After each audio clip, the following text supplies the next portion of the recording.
Meet Palle Bo, a digital nomad from Denmark on an epic journey around the world. At the age of 50, he made a bold decision. He sold everything, his house, his car, his furniture, and set out with a quest to visit every single country in the world, documenting everything along the way. We're at the Rogers Centre baseball stadium here in Toronto, and right now we're about to go out to find our seats here. This is huge. Ladies and gentlemen, boys and girls, here's your junior. Wow. I didn't know the roof was going to be up. Yeah, it won't be open until it's over 20 degrees outside. With us this afternoon to perform the national anthems is Duluth High School Choir. My Canadian friend Steve, that I've known for a couple of years, had invited me to baseball, my first baseball game ever. We found our seats at Rogers Stadium, where the local heroes Toronto Blue Jays reside. This Sunday afternoon, they were up against Tampa Bay from Florida. That's why it's the U.S. national anthem we hear first. Rogers Stadium used to be known as Sky Dome. While we're sitting in our seat, Steve explains the basic rules of the game. This is the Radio Vagabond podcast.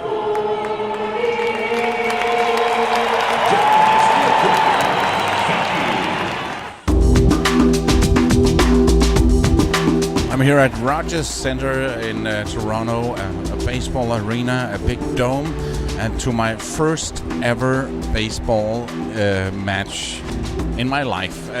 I hardly knew the rules, so I had to Google it, and so that I wouldn't show up to this game being completely ignorant.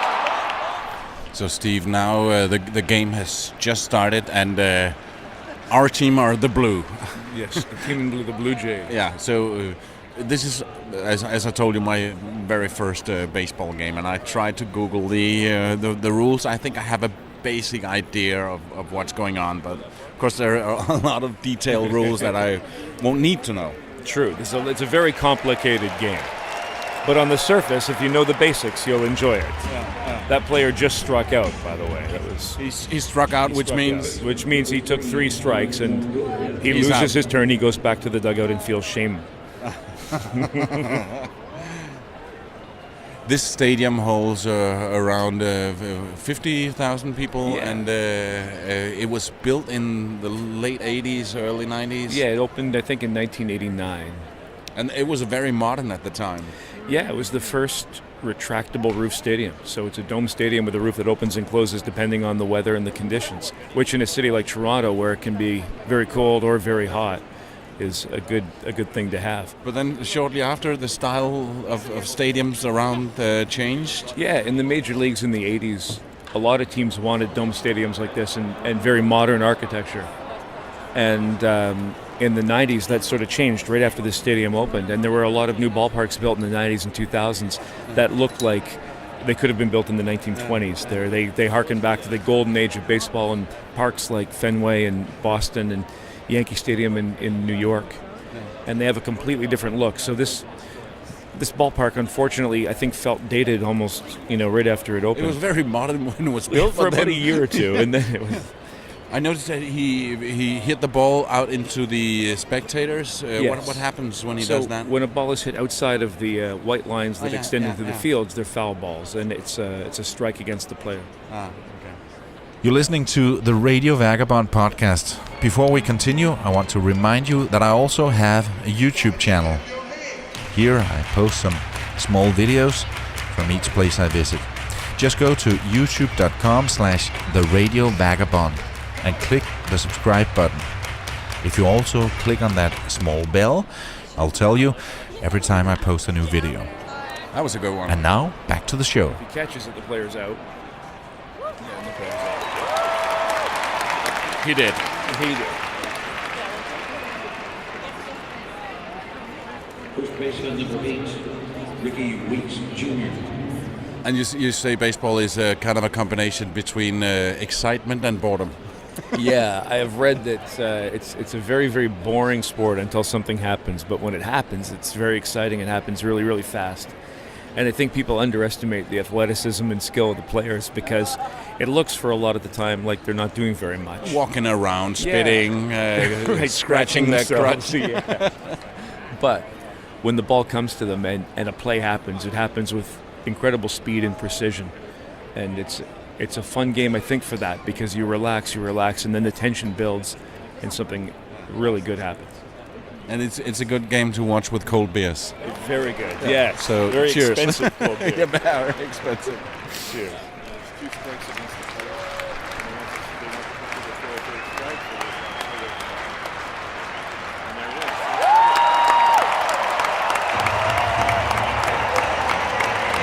Well, I guess football is different because there's offensive and defensive players on at the same time.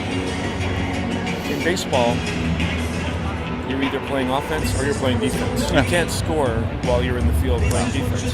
But in football, you can, you can turn around from offense to defense very fluidly at any point in time. The other neat thing about baseball is there's no time limit. We play 9 innings of baseball. Yeah.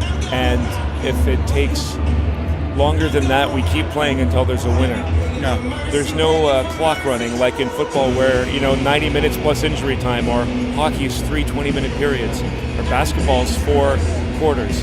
Baseball is just as long as it takes to play. How long is that normally? Normally a game would be 3.5 to 4 hours. Have you heard of games dragging out for a very long time? Yeah, so last year there was a game the Blue Jays played in that went 18 innings. That's twice as long as a normal game. Wow. Because they kept being tied all the time.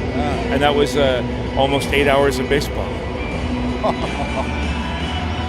the problem with a game like that is that they stopped serving beer in the 7th inning. No. So No. so people can sober up before they drive home. And they were sober after. Yeah, everybody was.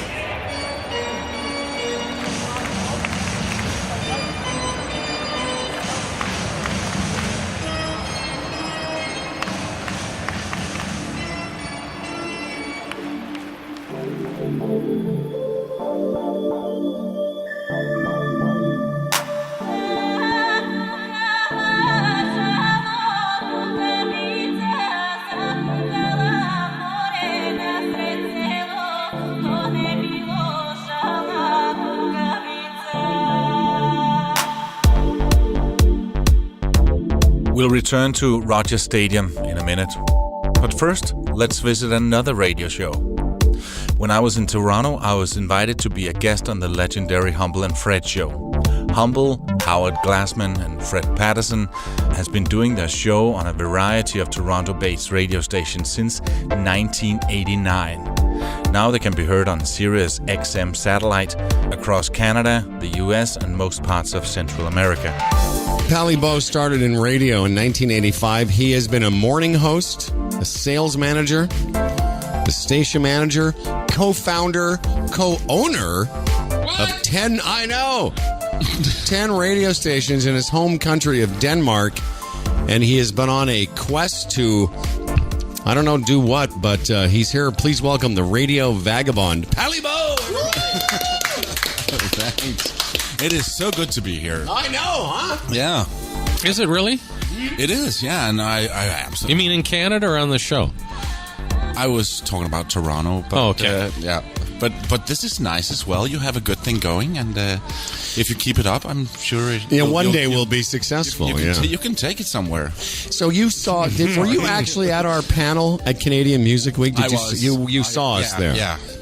And you went there ostensibly to, I don't know, hear about the world of podcasting. And then you met Humble and Fred.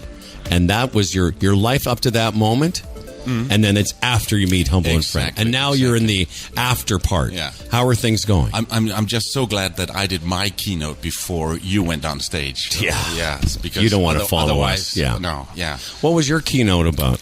It was about me traveling around the world to boost my creativity.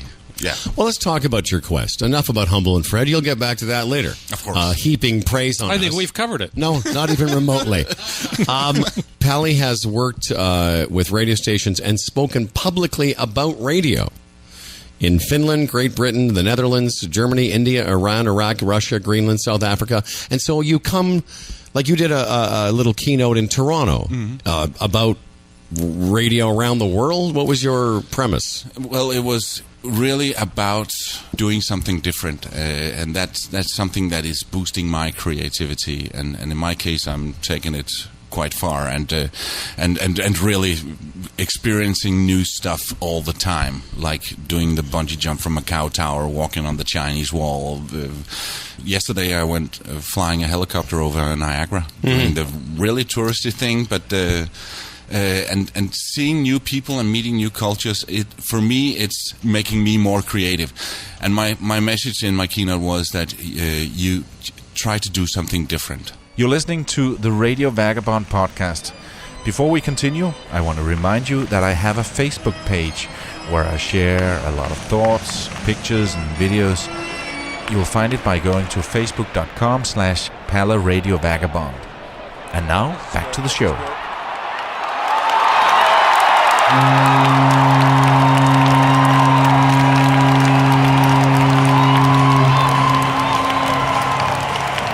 And the crowd is going crazy.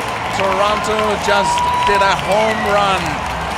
He's literally hit the ball out of the park, and this is amazing. Yay. We got a home run! You got to see a Major League home run. That's awesome.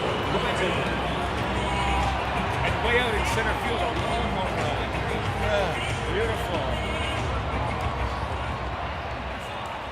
And I was recording. Oh, she got the horn and everything?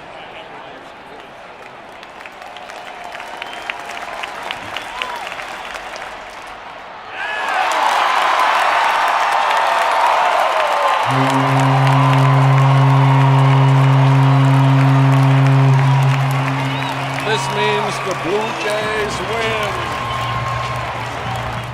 It's all over now, 3 hours and 11 minutes after the whole thing started. This was fun.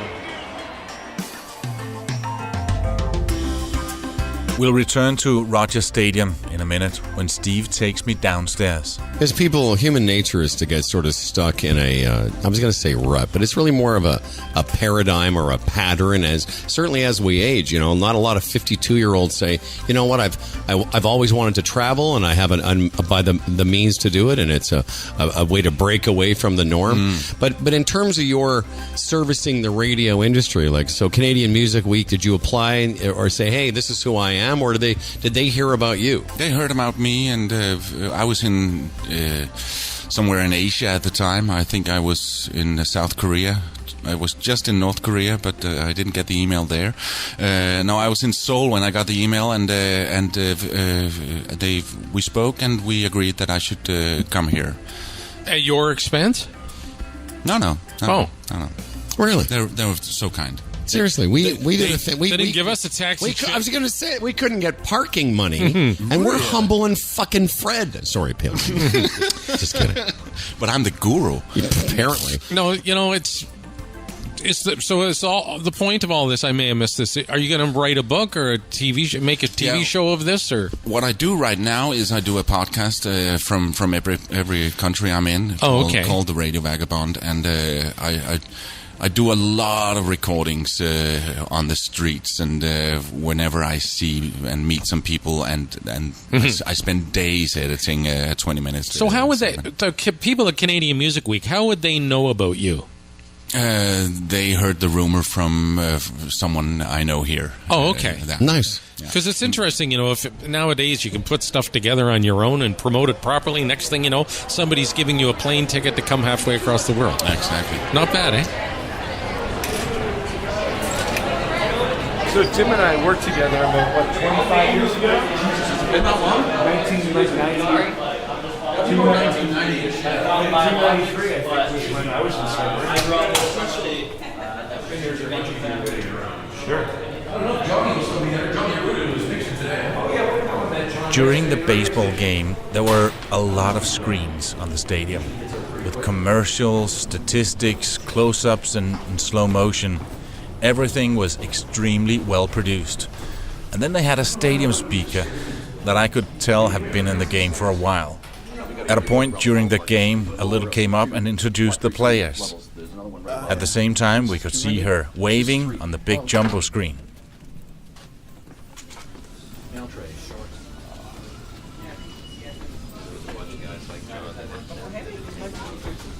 So this is video.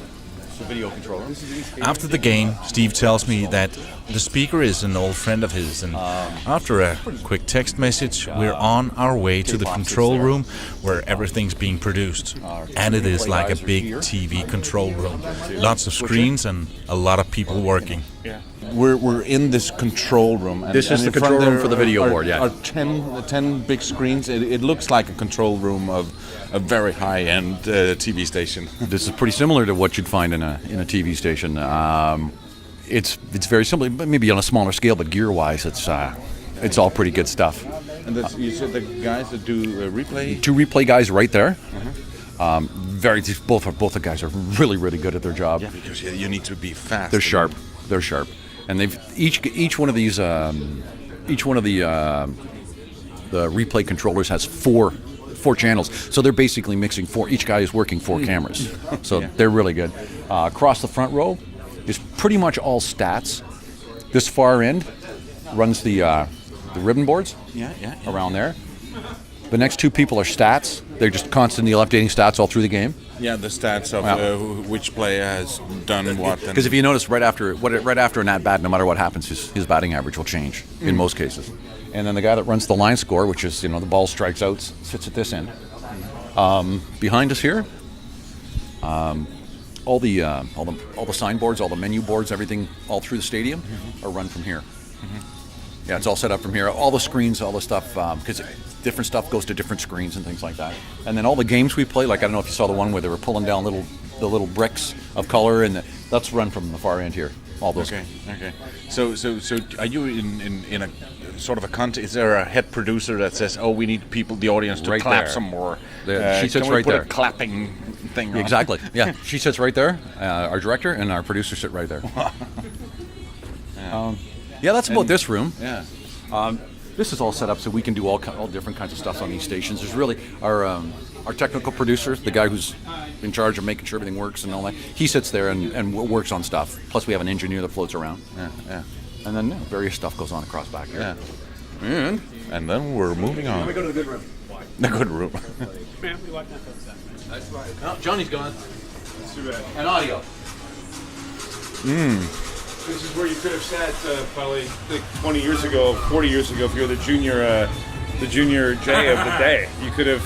Oh, this is where the kid was. Yeah, it was right here. Yeah, She was fantastic. Oh, she was and waving the. She was nervous as hell when she came in too. I tend to go to a lot of Saturday games, and she's the best I've heard. You better explain this to the listeners. You had a small girl. Was, a little 10-year-old girl came up and announced the Blue Jay batters for inning, which because it's Junior J Saturday.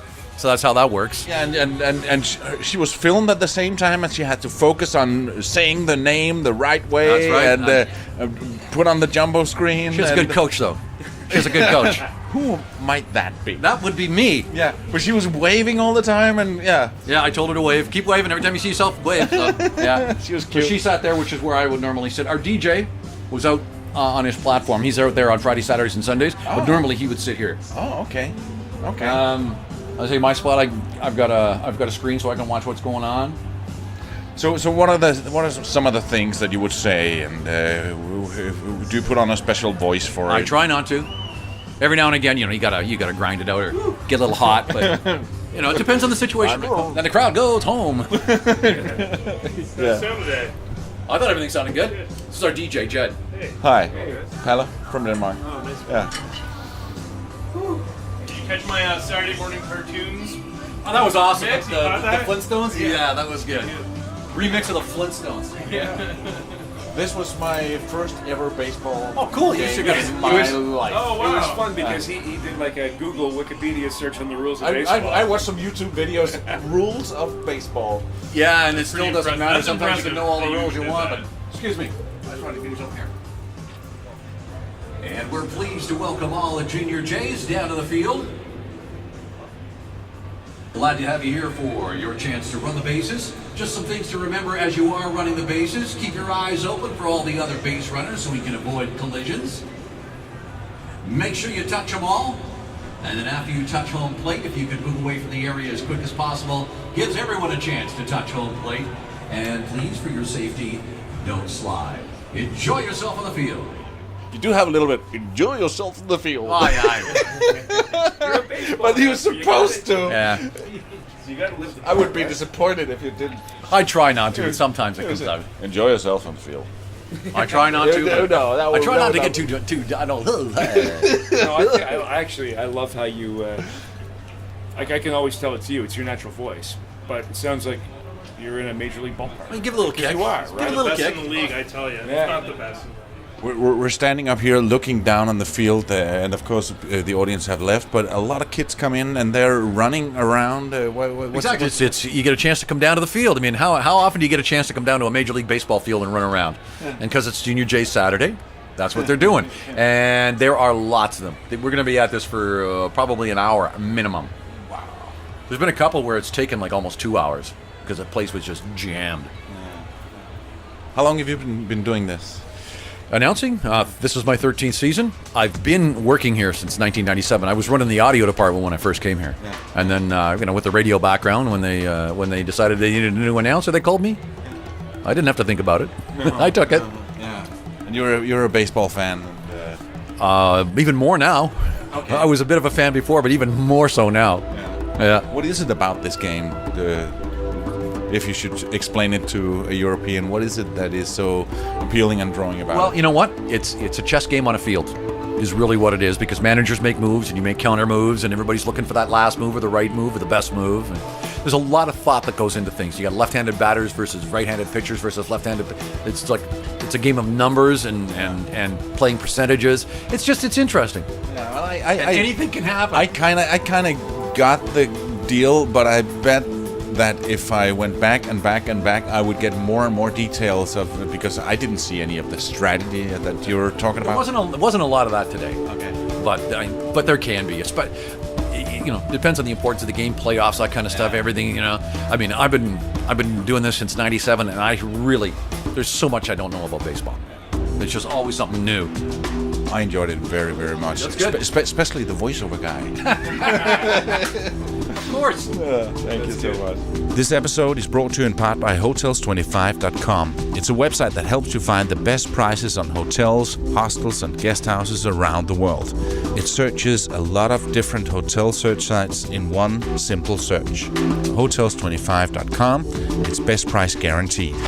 If you like this podcast, please subscribe in iTunes or the podcast app on your smartphone.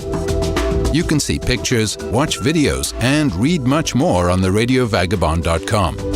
Pale can be reached for interviews and public speaking gigs on mail at theradiovagabond.com. In the next episode of the Radio Vagabond podcast, I'll play a little bit more of the talk with Humble and Fred. And then you can join me on a visit to a Canadian winery and inside the helicopter above Niagara Falls. My name is Palapo. See ya.